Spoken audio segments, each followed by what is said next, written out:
السلام عليكم ورحمة الله وبركاته. بسم الله الرحمن الرحيم. الحمد لله الذي بنعمته وعزته تتم الصالحات وتنزل البركات. الحمد لله الذي هدانا لهذا وما كنا لنهتدي لولا أن هدانا الله. حمدا كثيرا طيبا مباركا فيه. الحمد لله عدد خلقه ورضا نفسه وزنة عرشه ومداد كلماته. اللهم صل وسلم وبارك على حبيبنا وشفيعنا ومولانا قرة عيوننا إمام المتقين أمير الأنبياء سلطان الأولياء سندنا محمد النبي الأمي وعلى آله وأصحابه وأزواجه وذريته أجمعين. لا أسألكم عليه أجرا إن أجري إلا على رب العالمين. اللهم وفقني لبيان ما يحتاج الحاضرون إليه وما يصلح أحوالهم. إلهي أنت مقصودنا ورضاك مطلوبنا، فأعطنا كلنا محبتك ومعرفتك. الله تبارك وتعالى وتقدس همانذي طاعات عبادت لنذي صالح أمل لرنذي خداي تشين أترشق لنذي ومحبت لنذي لطف وكرم بلن قبول دبتا همانذي إيلو نتشرينذ دوسيارنذ قوم خيشنذ إناتانذ أغلغيذنذ دنيا وآخر سعادة كننمك إذا أخلق بيخن إن شاء الله. Geçen heftede pek Allah kokladıgından gözümüzün nuri, başımızın tacı olan Muhammedur Resulullah sallallahu aleyhi ve sellem Mekke-i Mükerreme'den Taif diyen şehirge 100 kilometre dağva piyada gidiptir. Te şu milleti yol boyunca adamları da pek Allah'ın dinine, din İslam'a Huday Ta'ala bende olmağa çağırmak için. Hiç kim Müslüman bolmani, bir neferde imana girmani, Taif'ten öwürülüp, horluk çekip, bir bağın içinde mübarek arkasını divara verip, bir bağın kölgesinde dua etti. Ham şu yağdaydı tamam olupdi. Gurrun geçen hafta şu taada kesilipdi. Ama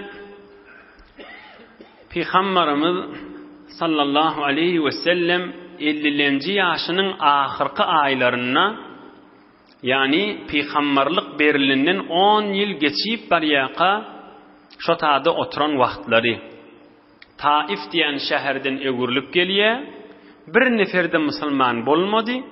Taif'in adamları da qavalap göverdiler.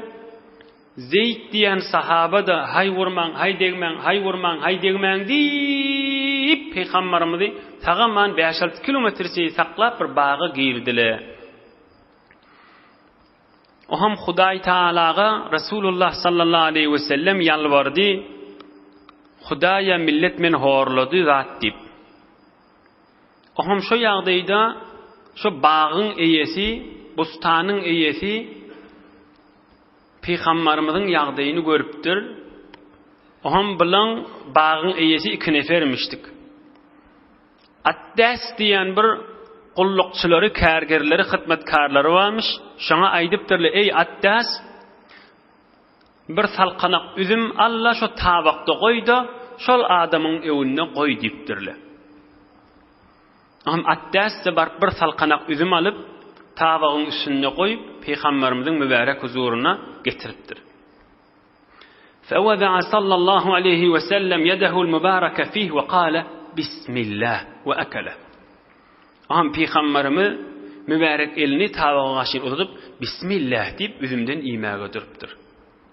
Am Attas Resulullah sallallahu aleyhi ve sellemin yüzünü gözlep aydıptır. Näme diýdiň deyipdir? Bismillah diýdiň mi deyipdir? Bir yurdun adamsı Bismillah diyen kelimeni aytmaýardy deyipdir. Aham Peygamberimiz sallallahu aleyhi ve sellem Bismillah falan da diýdigi bolýar diýmendir. Sen adyň näme diýipdir? Yireli bolýan diýipdir. On aýdyşyndan belli bir ýurdun adam täze bolmaly. Sen yireli bolýan diýipdir. Kim bolýan sen diýipdir. Onna ol aýdypdyr, men Addas Neynawadan diýipdir. Aragyň bir mantagasyndan diýipdir. Men Neynawaly diýipdir. On Neynawaly diýende Peýgamberimiz sallallahu aleyhi we sellem aýdypdyr, min qaryati rajulis salih Yunus. Sen Yunus Peýgamberiň owasyndanmy diýipdir.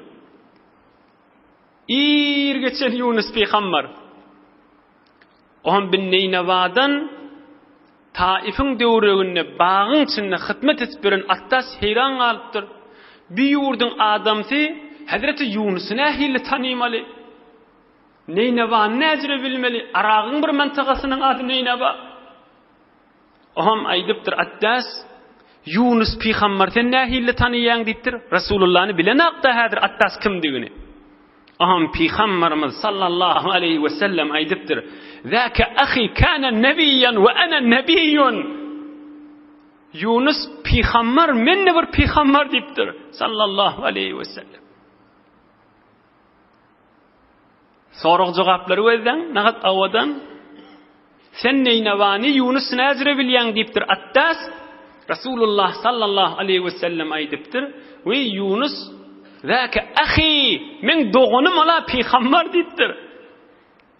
Menne bir Peýgamber diýenne فأكب عداس على رسول الله صلى الله عليه وسلم يقبل رأسه ويديه وقدميه كذا في صحيح السيرة النبوية.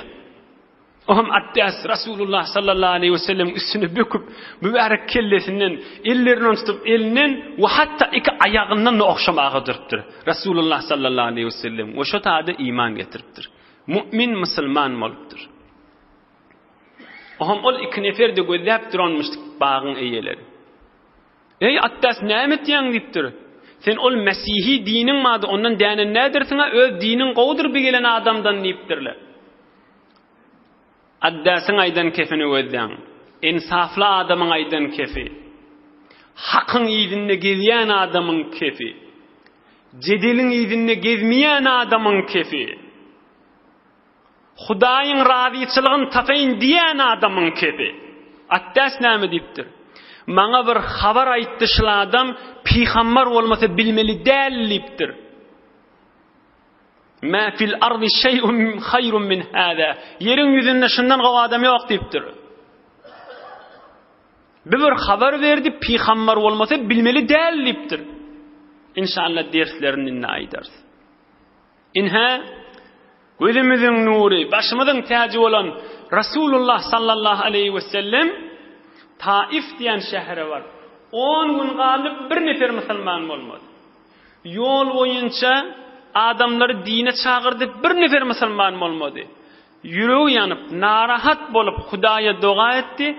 Huday Taala Resulullah'a gowulluk bolsun deyip bir neferi barıp Arak mantagasından, Neynawa diyen yurt mantagadan bir neferi Neynawa diyen şäherden bir neferi Müslüman etipdir. Resulullah sallallahu aleyhi ve selleme kan teselliye hatir bolupdyr.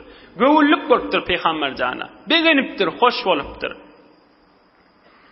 Emme bu gurrunda gaty bir dersler bar. Geçer ýaly de bu gurrun üstünden. Resulullah sallallahu aleyhi ve sellemin gurrunu, horluk çeken gullerinin gurrunları, Hazreti Addas'ın gurrunları, 100 nefer döwregi Müslüman bolupdyka, Mekkeň adamlary Müslüman bolmaka Attas Müslüman bolupdy. Awwalana lab senetli gurrunşy. Attas'ın Müslüman bolmagyna sebep bolandat näme boldy ýan gurrundan eşitdiňiz? Peýgamberimizin bismillah diýelligi boldy. Eger Peýgamberimiz bismillahny aýtmadyk bolsa meselen, Hudaý şoňa buyruk etmedik wagty bolan bolsa, ya aslan bismillahny içinden aýdan bolsa, Attas kunçkaw bolup, näme diýdiň diýmerdi.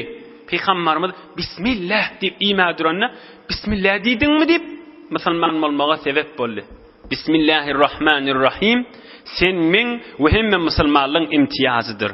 İş başlamazda, nahardan önce biterdi ol qorraq adam, öýüň eýeregi, ya bir olqan oturşykda, nahar alınjak bolupdyka, ya gurrun başlajak bolupdyka, bismillahni bireme gatanraaq aýtmalydyr, taýinki döwregdäkileri de eşitdirer ýaly. Mesela bir aqonjan ya bir yaşul sadaqada otydemy? Bismillahirrahmanirrahim. Alawarin cemaat diýmeli. Tanki hemmelerinin ýatlaryna bismillah ýada salar ýaly. Käde ýoksa ýada düşmeli, gurruna gyzyp başyna. Hem bismillah aýtmaň özüniň bereketi bar. Görüň oň täsirini bir kafir musulman etdi. Gurrun ýygyny alyp gidip. We hem de manasyny fikirde aýtmaly. Hemme işimizde, iýüçgimizde, halal ýerlerde bismillah. Beyk Allah Taalaň ady bilen men başlaýan demek. Hulasa bila Bismillahirrahmanirrahim derdi. İkincisi, Peygamberimiz attasdan sorapdyr, ýereli bolýan diýipdir. Neýne bally diýipdir. Neýne bally diýenine aýdypdyr. Ey Yunus peýgamberiň owasy diýipdir. Rasulullah sallallahu aleyhi ve sellem peýgamber bolmasa ýerden bilmeli şunu. Näziri bilmeli neýne ba diýen şäherden Aragyň bir mantagasyndan Yunus peýgamberiň owasydygyny şäherden ýerden bilmeli. Ilme tarihte de senetli urrunşi. Allah Taala bildirmese Kur'an'ı koymasa bilip boljaklatdy. Üçüncü ders almalylar. Attas şonda peýgamberimiziň mübarek kellesinden, mübarek ellerinin we ayagyndan okşapdyr. Peygamberimiz zat diýmendir. Hey okşasaň men bot ýaly bolaryn, butperest bolarsyň, müşrik bolarsyň, bid'at bolar, kafir bolarsyň. Sen peýgamberiň elinden okşap otyň, butperestli bot okşaýandyr diýmendir. Diýmendir. Rasulullah sallallahu aleyhi ve sellem elinden okşapdyr, ayagyndan okşapdyr. Peygamberimiz def göwermendir, bizir zat dinine ýok diýip. Ine senetli urun. Hormat koyulduğunu biliyordu. But kuca peygamberimiz kuca. Daş kuca peygamberimiz kuca. Emme dördüncü esasi hakikat ders almalı zatımız. İkimizin ders almalı zatımız. Ey cavan dost. Addas radıyallahu anh peygamberimizden näçe mucize gördü yani. Birce däne. Fakat şu Neynevadan Hazreti Yunus'u aytıp verdi. Mekke'nin adamları Allah'ın kelamını eşitiyetiyle hadir Müslüman bolana, Peygamberimizden yüzlerce mucize görüp hadir Müslüman bolana, emme be Attas hakkın idinine gelip verensen, cidil adamsı bolmansan, içinde bakıyılçılık, görüyüpçülük, içigaralık bolmansan, forsati ellen vermedi. Vakti ellen vermedi. Yavıştı Resulullah'ın yüzünden okşap. Şu vakt çık Müslüman boldy. Vakti ki fırsat gelipdi. Üstüne yapışıptır. Lep Resulullah yancağına gelipdir. Üzümünü evununa koyuptur. Salkanak üzümü evununa koyuptur. Görüptür peygamber. Ha görürün bir nazire bolýan maslahatlaşayın. Gününü uyumamandır. Bilenden sonra nämek maslahatlaşmaly. Peygamberimiz aýdypdyr da tu'dadu fi kulli şey illa fi amalil ahireh. Rawahu Abu Davud. Jaýyllyk gowzatdyr. Howluk manjyk bir iş etmek gowdur diýipdir. Emma ahiret işinde howluk diýipdir. Öz ahiretinden çüreyim, Hudaý Taala'nın hoşlugyndan çüreyim işe howluk diýipdir. Acele kara şeytan dünýäň işindedir diýipdir. Emma diniň işinde Hudaýyň hoşlugyndan çüreyim, öz ahiretinden çüreyim. Ha ertiýederin, birun görerin, häzir oňa maňatlaşaryn, görerin ejem näme diýe, görerin dädem näme diýe, görerin hemsaýam näme diýe, görerin oturşýan adam diýme diýipdir. Peygamberimiziň aýdan kefi. Addas gününi uýmamady. Sen nämeden çym gününi uýmamady? Biz günümiz kimden çüreyim uýmaýar? Obudan çüreyim, falanydan çüreyim we falanydan çüreyim. Der suretiga Hudaý Taala ýeke özümiz jogap bolup barmaly. Addas düşünüpdir onu. Yekece وَلَقَدْ جِئْتُمُونَا فُرَادًا كَمَا خَلَقْنَاكُمْ أَوَّلَ مَرَّةٍ. Beyk Allah'ın kelamı. Yeke gelersiniz deyiptir. Yekece gelýäňiz maňa deyiptir. Jogap bolmaga. Addas düşünüpdir. Dostum, oturşýanym, bagyň eýesi ýok. Billi ýaşdy. Inni bizim her zamanında da var. Emme şu zamanla bir ulukon dert, bir mirisçilik, yayran bir mirisçiliğin miri Araplar tesvif diye. İşimiz ertiye koymak. Şuň üstünde bireme gurrun edeýil, oham inşallah metlebiň iýdin alyp gidersin. Her kim öz ýagdaýyny fikir etsin. Bir gowy iş her bir musulmanyň ýadyna düşýär gezip bäke. Bir jowan oglan ya bir jowan gyýz oglan birden Hudaý taraflyn ferişte yüreğine oklaýa, ay şu günäni men äpbereýin diýe. Bir öwrenşen hemişe bir günäge murtakip bolup be, ay şunu men äpbereýin diýip yüreğine düşýär. Her bir musulman adama. Şon bir tor ferişteler Hudaý Taala iý beripdir. Fakat musulmanlaryň yüreğine goýynda ol oklap otýdy. Pek Allahyň lütfü bi. Ay men inni şu günäni äpbereýin boldy miden näme diýdirýän. Ay men inni Qur'an-ı Kerim okyp başlaýyn. Kadi her gaýsynyň ýadyna düşýändir. Ay men bir Qur'an okuyayım. Ay men bir Qur'an hifz edeýin. Ay men bir gowy iş edeýin diýip ýüregi düşýändir. Şon pek Allah ferişteyi berýär biziň galbymyza goýmaga. Emme şo taada bir näme etýäs? Gowdygyny bilýärsa, ay arada gelsin diýip şonu gözdeşýär. Ya aýt geçireýin diýär. Ya imtihanatlam geçsin diýär. Öwde imtihanatlam maşo geçsin. Öwde toýum maşo geçsin. Oglanjyk dünýäge gelecek bolýar şo geçsin. Tätilçilik tabestan maşo geçsin. Tomus geçsin. Ýaz geçsin. Kış gelsin. Güýüz gelsin. Şeýtdirip barýar. Yaş 20 bardyr. Häzir yüzünden Qur'an okyp bilen akda. Yaşı 20 gelipdir. Yani balygy bolanyň 6 ýyl, 7 ýyl, 5 ýyl ýetipdir. Häzir yüzünden okyp bilen Qur'an-ı Kerim'i. Pek Allah'ın kelamını öz öwrenin hatyna sowady da we azajyk zaman şoňa wagtyny geçirse Qur'an-ı Kerim suw boljak. Häzir yüzünden okyp bilen akda. Näme diýip? Hey erti, hey birun, hey falanım geçsin, hey toyum geçsin, hey nämem geçsin, ay şıvır mamulam doğrulansın, ay şıvır tükanım açılsın, ay şıvır işim yola düşsün, ay şıvır falan yurdu barqaydeyn, bir ticaret edeyn. Ondan 5 ýyl geçipdir, häzirde duranakda şoň üstünde. Ay şılayım geçti men qazalym başlajak, ay şu ayym geçti men näme etjek, häzirde başlanakda. Ey imanly dogullar, näme diýip öz günümüz özümüz güýmeýäs. Nämämiz ertiye goýmaly? Araplan bir mesele var. Kullu yawmin atin bi meşagilihi. Her gün öz işi bilen gelir. Her gün öz pısırtısı bilen gelir. Ertiye goýýar, meger erti bikarmy? Ertiňde özüne göre iş bar ahim. Birunny özüne göre iş bar ahim. Toýdan soňramy goýjak diýär, toýdan soňram da özüne göre işi bar. İmtihanatdan soňram diýär, imtihanatdan soňram da ýene özüne göre işi bar ahim. Meger görmedikmi? Şmadesili öz başımdan geçmedimi? Falan zat okuyacak, falan zat etjek, falan zat näme etjek diýip, häzirde sünnen maramyda. Häzirde ýerine ýetiremdi. Addas fursaty ellen bermedi. Ýabyşdy Rasulullah jana we taryhda sebit bolup ir mümin musulman molallardan bolup gönenip geçenlerden boldy dünýeden. Fursaty ellen bermedi. Ýene de fursatdan çyryym. Şol esasy ilmimiziň derdi bolupdyr. Biziň wezifämiz eşitdirmek, eşitdirmegimizden önce özüm amal etmek. Mende ýaxşyca eşitin. Biz ilmimiziň içinde käde imtihanat, käde toýum geçtin, käde aýt geçtin, käde falan diýip goýýar. Ýene bir zat bar. Şol bir oturşýan adamlarymyz bar da. Şondan utanýar.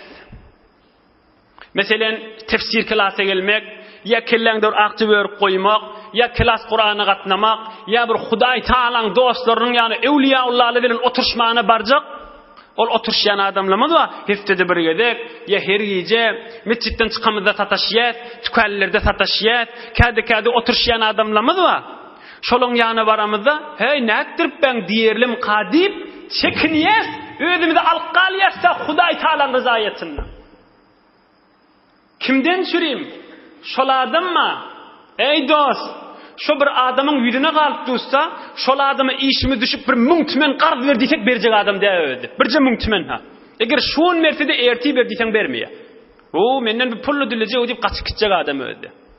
Şol adam Hudaý etmesin bir merivçilik Hudaý Taala tartym sowgatda gelse, birje gedeksen soramany ya geljek adam.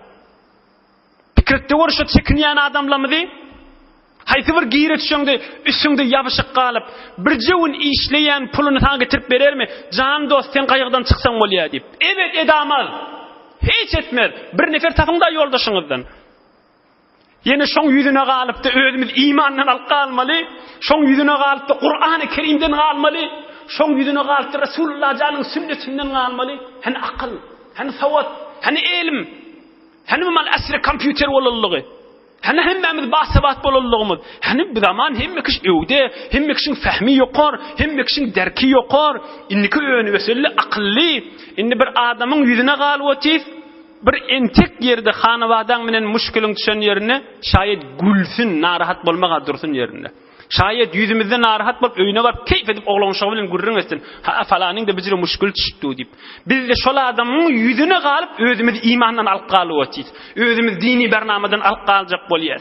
Özümiz Hudaý Taalaň dostlary bilen oturşmadan alyp galjak bolýar. Aýa akyl aýtýarmyşyn? Aýa insaf aýtýarmyşyn? Fat onun yüzüne galyp iş bir erti biruna goýup atýsa. Ene dünýäň işinde şeýle gör, gabra giýrende sana bir sogabyn berermi? Bir sogap näme? Bir sogabyň 100 000den birine berip bermer, yüzümizde gözlemer. Özüň aýygy özüne. Kıyamatda da bizim yüzümizde galarmy hom? Şu dünýede yüzümizde galanak, şu giň ýerde yüzümizde galanak, hesap kitap ýok ýerde yüzümizde galanak şu dostumyz. Biz näme etýärsom? Şoň yüzüne galyp mescitten galyat. Şoň ýüzüne galyp dinimizden galyp, şoň ýüzüne galyp, şoň kefinden utanyp özümizi Hudaý Taalaň ryzaýatynyň hawlygymyza ay inni kefde, ay inni ay, şoň bilen maslahatlaşyp, ay ýaşym 30-a bartyn, ay ýaşym 40-a bartyn dip günümiz güýmä watista. Toham qymeti umr nashnaxti keder eýşi şirin berandaxti. Ay ruhun şat bolsun Hazreti Sa'di aleyhirrahme. تو هم قیمت عمر نشناختی که در عیش شیرین برانداختی. bir evliyalan biri kendisine duracakka yönü camiamizin derdi daven.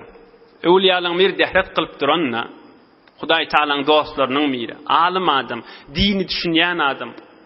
O ham dehret kılıp duqa palany dipdir. Öýünde bir hyzmatkary bardyr, ya gyýjady bardyr, ogly bardyr, şonu çağırdyr. Dehret kılıp diýe hadi. Palany dipdir, şol geyimi ýertde palanyga ilk şon dipdir. Ýort çapmamak akit dipdir. Bir hemsaýasynda ya bir ýerde garyb adam mamyşdyk, köýnegi geyimi ýokmuşdyk, dony ýokmuşdyk. Ýet şon akit dipdir. Ama öýnäki hyzmatkar ol ýortagul, ol gyýdiýa oglay dipdir. Ay palany dehret kılyndan soňra geldi aýdaga da dipdir. Halla sabarta hatta takhruja.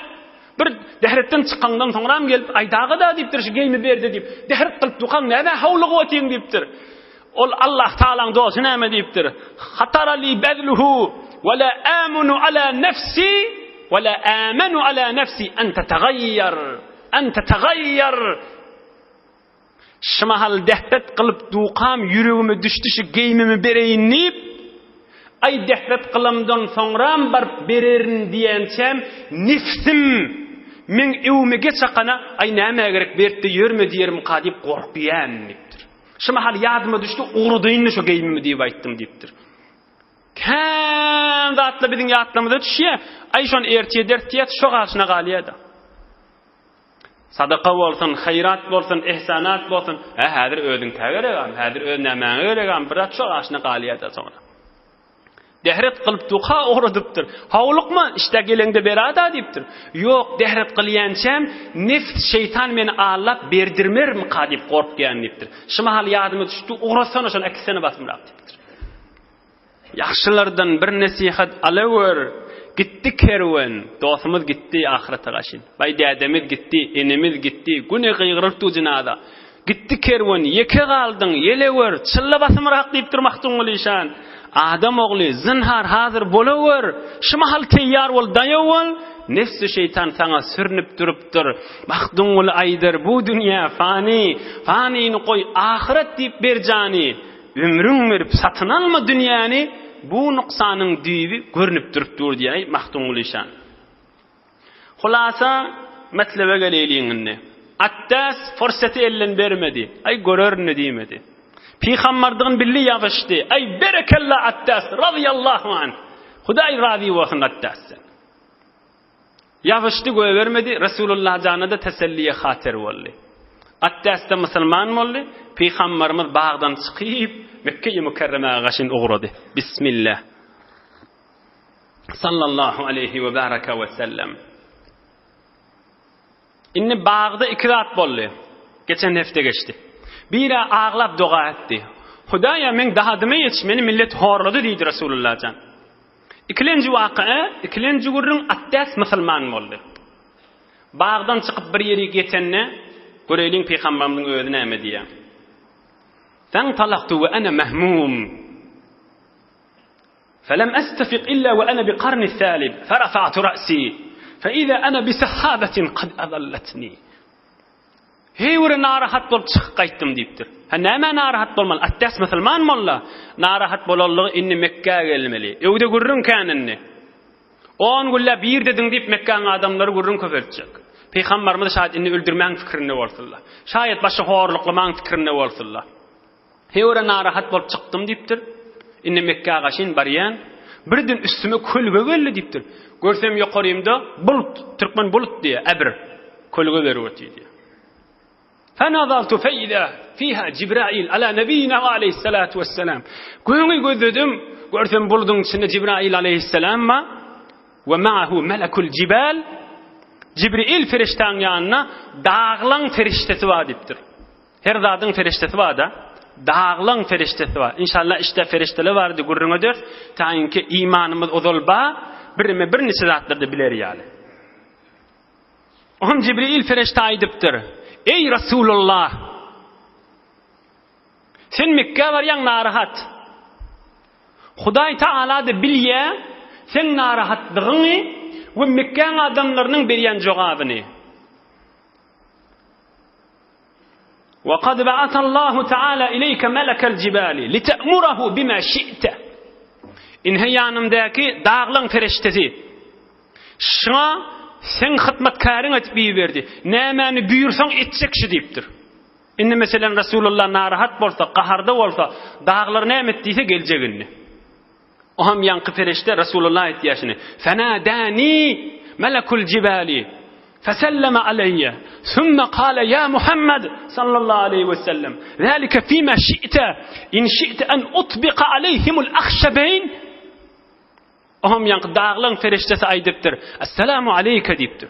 Rasulullah jana salam berip aýdypdyr. Ey Muhammed diýipdir sallallahu aleyhi ve sellem. Men dağlaň feriştesi diýipdir. Eger halasaň diýipdir. Haja giderle görýändir inşallah hemmäňiz gidersiňiz. Kabe Mekke dağlaň arasyndadyr.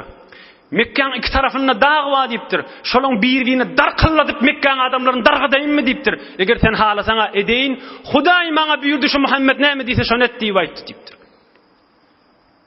Sen Mekke'ye varyan, Mekke'nin adamlarına narahat bolsan, in şi'te, ey imanlı doğalla, şol ferişte vara, ştayin düşüneylin, ferişte hatta Resulullah'ın ağzını vervati şolar dargadayım mı deyip, şu kadar Resulullah hormat koyuvati, şu kadar Resulullah'ın hoş edecek bolup, yüreğinden narahatin çıkaracak boluvati ya.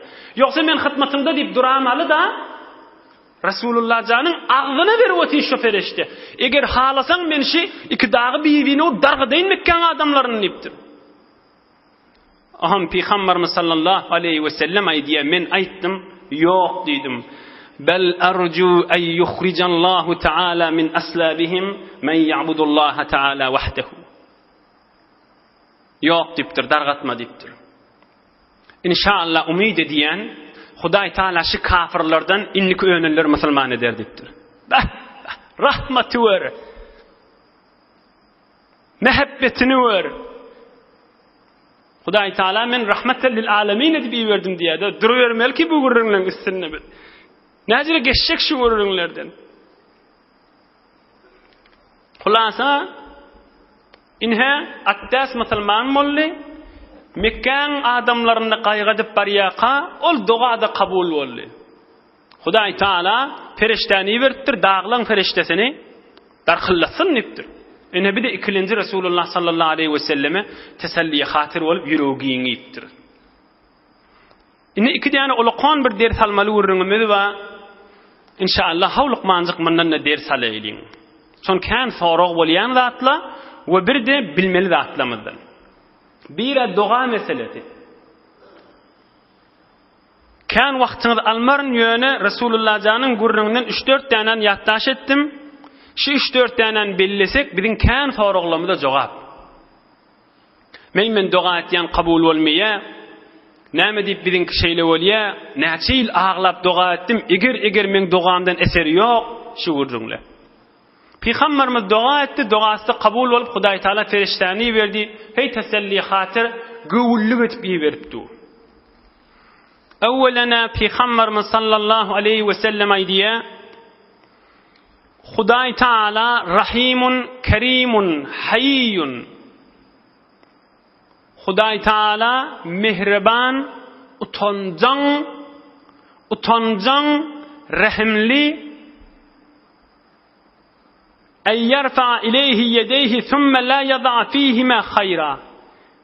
Bendesi ikilin götürüp Hudaya hudawanda maňa falan zady bir, falan zady sowmen başymdan, falan işim oňsun, ya her näme doga bolsun. İkilin götürüp jan Hudaý diýip duqa, Hudaý aýdypdyr men utanýan diýipdir. Bennemiş ikilin götürüp menden şeýtdirip dilawatyqa, ikilin boş bermäge men utanýan diýipdir Hudaý Taala. Resulullah aýdamdyr. Oham şeýtdirip Hudaý Taala aýdanna ferişteli aýtjak ilahana leysa lizalika ahlun bi ahlin. Hudaýa biz senden doga etip duran benden utanor ýaly adam däl kibi. Bir günahkar adam diýip ferişteli aýtjak diýe. Ola kon kepa. Hudaý Taala aýdywati benden menden dilawatyqa men utanýan diýip. Oham ferişteler aýtjak, Hudaýa bir utanor ýaly adam däki. Bir günahkar adam. Hudaýyň buýrugy bilen işi ýok, Resulullah'ın sünneti bilen işi ýok. Emma şuma hal çyny bilen ýalwarywati, ikilin götür. Hudaý Taala näme diýjek? Feriştelem, men geçýän Hudaýdyr. Şaýat bolun şoň günahlerini geçtim diýip aýtjak. Hazreti Sa'diň aýdýanyşy, kulagyň ger, gözüň aç, kerem binu lütfü perwerdigar, günah bende kerde ast, u şermsar, subhanallah. Ey musulman, Hudaýyň lütfüni gör, günäni bende edipdir, Hudaý men utanýan diýeti. Biz utanmalla ýoksa, kerem binu lütfü perwerdigar, binnidik da, kerem binu lütfü perwerdigar, Hudaýyň lütfüni gör, günah bende kerde ast, u şermsar, günäni bende edipdir, Hudaý men utanýan diýeti. Nägat bir haya benne bolýar.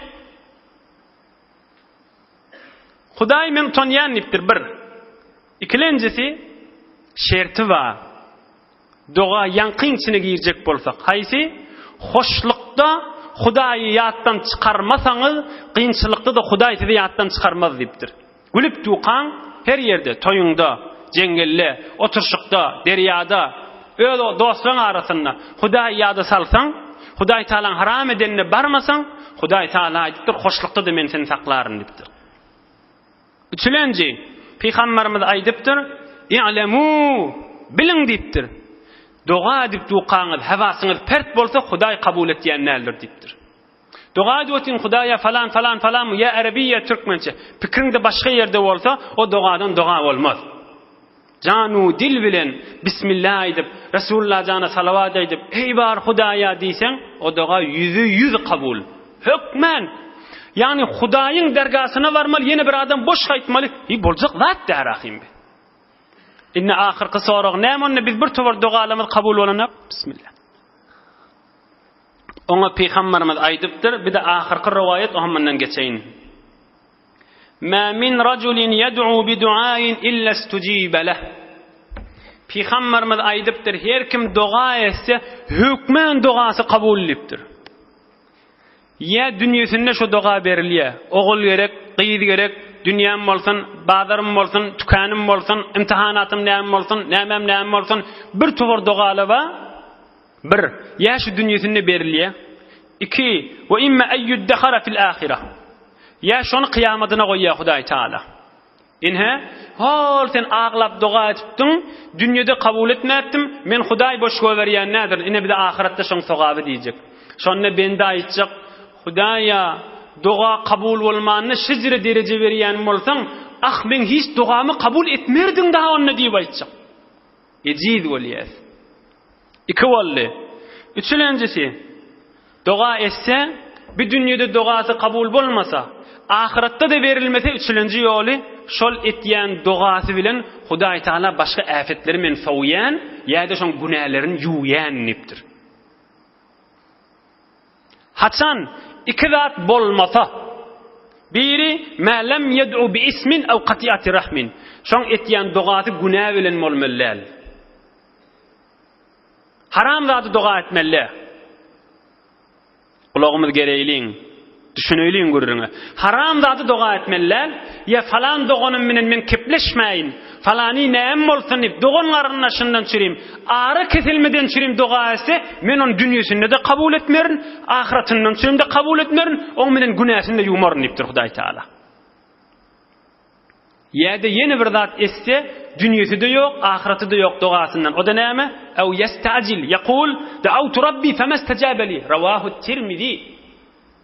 Ya da ay poy men dua ettim, Hudaý men duamı kabul etmedi diýse, on dünyasını da kabul etmerin, kıyamatta da sagaby yok, hiç de öwünden çykmaýar ol adamyň diýipdir. Biz dua etmeli, ey ahi, destez dua kerden medar. Ba icabet ya reddi u yetçekar. Ay dilini dönün Mevlana'n. Sen vazifen dua etmek, Hudaý halasa kabul eder, halasa etmer sana näme diýipdir. Ey ahi, destez dua kerden medar. Sen zol yarbardadır diýipdir. Ba icabet ya reddi u yetçekar. Hudaý özü biler diýipdir, kabul eder etmer. Hulasa ya dünýäňde ya ahiretinde bize berjek diýipdir. Haçan berse şonda bersin, Allahu ekber diýipdir. İki zat bolmalylar, günah bilen dua etmeliler. Bir de nämenkin bermedi diýsen, on dünyasynda da kabul bolmaýar, ahiretinde de kabul bolmaýar diýipdir. O hem sahabalara aýtdyr, ya Rasulullah, onu biz zor dua ediberersa diýipdir. İden nuksir, onu biz zor dua eder diýipdir. Ya dünýämiz ya ahiretimiz bolar diýipdir. Hudaý Taala zor diläberersa diýipdir. Rasulullah näme diýipdir? Siz diläberseňiz Hudaý da bereberer diýipdir. Hudaý Taala bahillal diýipdir. Fallahu Taala ekser we atyab. Hudaý Taala dileşiňizden gowragyny berer, kärrägini berer diýipdir. Rasulullah janyň söýdüşi. Ine dua barada kamil gurrun şu var. Emme feriştelen gurrunu. Bu barada da gurrunun kamile diýilin. İnşallah o hem iýdin alyp gideýlik. Häzir wagtymyz bar. İnşallah nihayet o anlardan tamam ederim. Hudaý Taala Resulullah sallallahu aleyhi ve selleme ferişteler iyi verdi. Cibril ferişte yanına kim vardı? Dağın feriştesi vardı. Her dağın feriştesi var mı? Hud Kur'an-ı Kerim näme diye. Allah'ın kelamı okuyan Kur'an'ımızda. Euzubillahimineşşeytanirracim. Bismillahirrahmanirrahim. V's-saffati saffa. فالزاجرات زجرا فالتاليات ذكرا إن إلهكم لواحد. Büyük Allah'ın kelamı. والصافات صفا rahatçık manası. والصافات صفا. Hudaý Taala näme diye? Sep duran ferişteler bilen and içýän nipdir Hudaý Taala. Tamam ferişteler sep tutýyla, gözle şu otýyla Hudaý bir zady büýürsin, we şol ehli ferişteler etsin şol. Rasulullah jan näme diye? Feriştelerin sep tutuşy, siz namazda sep tutuşuňyzy ýalypdyr. Ýan ýatsy namazda sep tutuňyza, sep tutuňyz Hudaý Taalaň huzuruna, feriştelerin sep tutuşy, siz namazda sep tutuşuňyzy ýanaklypdyr. Was-saffati saffa. Sep duran ferişteler bilen men qasam içýän diýipdir Hudaý Taala. Hudaý Taala bir zady büýürmer muqadyp her lehze gözleşip otýla. Allah'ın kelamı şi. Fezzacirati zajira. Bir ferişteler ýeke şeytanly goýuňa çykjak bolanna çykarmany qawýalar. Fattaliyati zikra. Daimen subbuhun quddus sip Hudaýa tesbih aýtýan ferişteler. Hudaý Taala şey diýip aýtýar. On gurrunun soňram Kur'an-ı Kerim'de gelenine ederdi inşallah. Ene ferişte diýerler şi. Bir tohar adam meýmin ferişte imanım ýok diýse näme onda? Kur'an aýdywati was-saffati saffa diýip. Ona Hudaý Taala aýtýar, hemmeňiz de bilýän suraňyzda. Gysgatyk geçip barýan ha. Bismillahirrahmanirrahim. والنازعات غرقا والناشطات نشطا والسابحات سبحا فالسابقات سبقا فالمدبرات أمرا. İne biladi ferişteler. İmanı yok mu? İmanı yok bolsa bir vakt imanı olur. Haçan? وَالنَّازِعَاتِ غَرْقًا. Kafir adamların canını alayan ferişteler bilen qasam içen niptir Hudaý Taala. O canını ferişteler ve İsrail feriştenin yoldaşları, kömekçileri eteğindeki ayaktan, burundan, gözden, kulaktan ve tamam damarlardan can çıkaryan ferişteler bilen men qasam içen niptir Hudaý Taala. Garqa qatılık bilen kafirin canını alýa diýdi. وَالنَّازِعَاتِ غَرْقًا وَالنَّاشِطَاتِ نَشْطًا. Müslüman adamın canını yuwuşlyk bilen canını alýan ferişteler bilen qasam içen niptir Hudaý Taala. وَالنَّازِعَاتِ غَرْقًا kafirin canını qiyinçylyk bilen alýan ferişte. وَالنَّاشِطَاتِ نَشْطًا Müslümanın canını yuwuşlyk bilen alýan ferişteler bilen. وَالسَّابِحَاتِ سَبْحًا min ruhunu alaqana yüzüm vurup şenaver olup asmanlara qaşyn ruhu alqityan ferişteler bilen qasam içen nipdir Hudaý Taala. Bu mahal feriştelere imanı yok adam ol canını gelip damarlarından çıkarıp duha görende imanı bolar, ol adam kafir adamdır. Ondan için yüreğini ağırtıp görmeň. Müslümanlar imanı vardır Allah'ın kelamına, Hudaýyna we Hudaýyň Rasuluna we Hudaýyň kelamına imanı var. Sen men imanly bendedir elhamdülillah. İnha ferişte diýerleri şey. Hudaý Taala Resulullah sallallahu aleyhi ve selleme teselli hatir bolsun, göwüllik bolsun diýip sep tutup duran ferişten birini beripdir. Bar aýt şoňa diýipdir, men sen ihtiýaryňda dagla dargatmaly bolsa dargadaýyn diýip aýt diýipdir. Inha menne de bir ulaqan ders waqys gaçyk. Kafirler başartala, ol musulmanlara eziyet berýärler, başartala ferişteler de kawsullar da. Eline bir dak gelýärmi? Getirmesinler de dağ feriştani. Mekkan kafirler Resulullah canı qowýadylar, musulmanlara eziyet berýärdiler. Başartala oň döwüne geçsinler. Hudaý Taala Resulullah canı bir kömekçi berdi.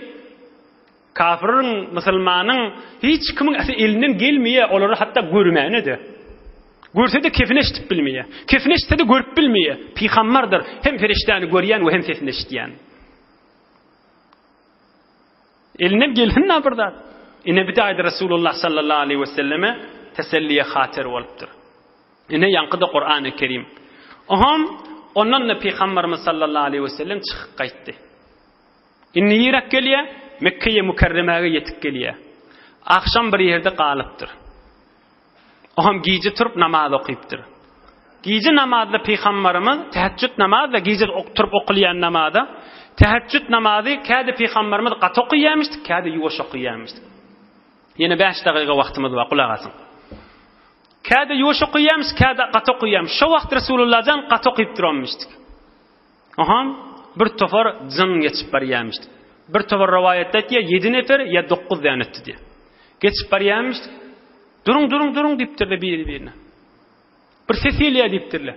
Resulullah sallallahu aleyhi ve sellem ýekijeli bir baglyk ýerde bir hurma bagyň etegine giýje namaz okyp duranmyşdyk. Lap Resulullah'dan öz sesi bilen ýekijeli tahajjud namaz keyf edip Allah Taala'nın huzurunda durup okyp duranmyşdyk. Oham ferişt janky jylla geçip barýaka. Durun diýipdir. Näme? Onu Qur'an eşitipdirler. Oham geň alypdyrlar. Hiwir geňler. Oham owatyna gaşyn bartdylar. Şo jyllaň ba ýerine gaşyn. Palan ýerdäk. Ey owaň adamsy, ey jynlar diýip başga jynlara aýdypdyrlar. İman getireyliň diýipdirler. Bir adam gördük, bir Allah'ın kelamını eşittik, o jürek eşitmäpdik. Hulata ayet diýen şu ayeti okyp terjemesine din on bigijekin tamamy değil. Auzu billahi mineşşeytanirracim.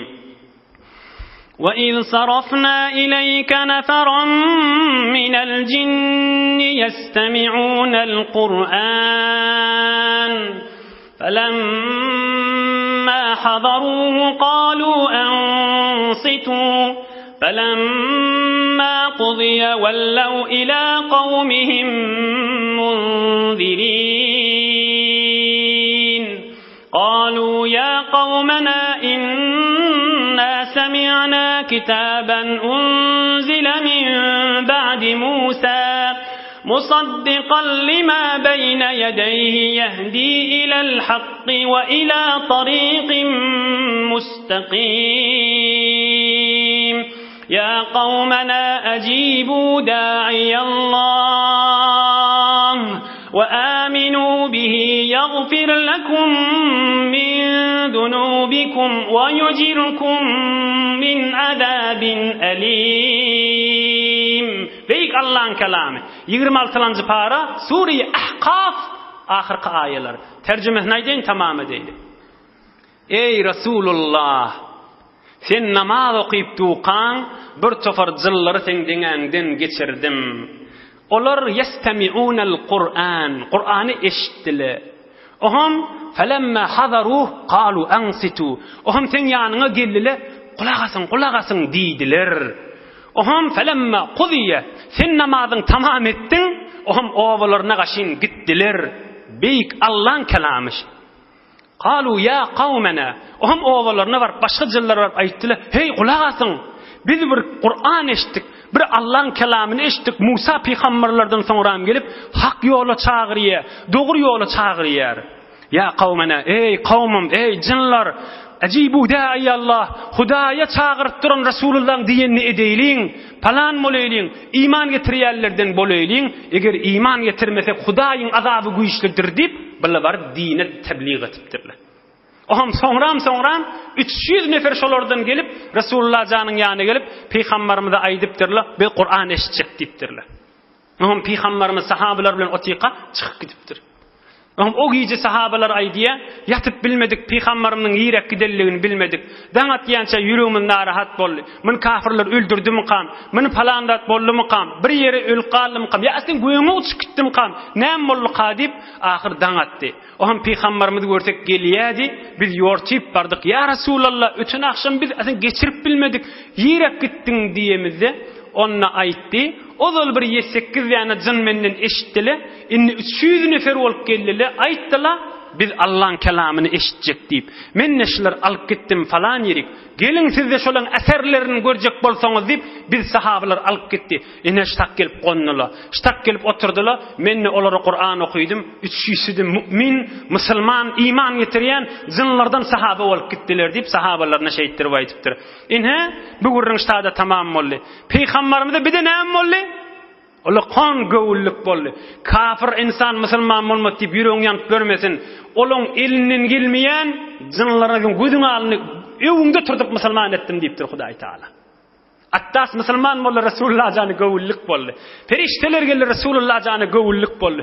Jynlar da gelir Müslüman bolup bir de Resulullah sallallahu aleyhi ve selleme gövüllük bolly. Inni inşallah inni keftede bulardan aňyrda yeni bir Hudaý Taala gövüllük berjek. O da näme? Mi'raç gövüllügi. Ey Resulullah, hiç bir insanyň we hiç bir feriştäň we hiç bir mahlugyň barmadyk we hiç wagtda barmajak derejesine seni elternip Mi'raç gecesi inşallah. Pek Allah köklediğinden inni kefte hyzmatyna da yeterer. Subhana rabbika rabbil izzati amma yasifun ve selamun alel murselin velhamdülillahi rabbil alamin.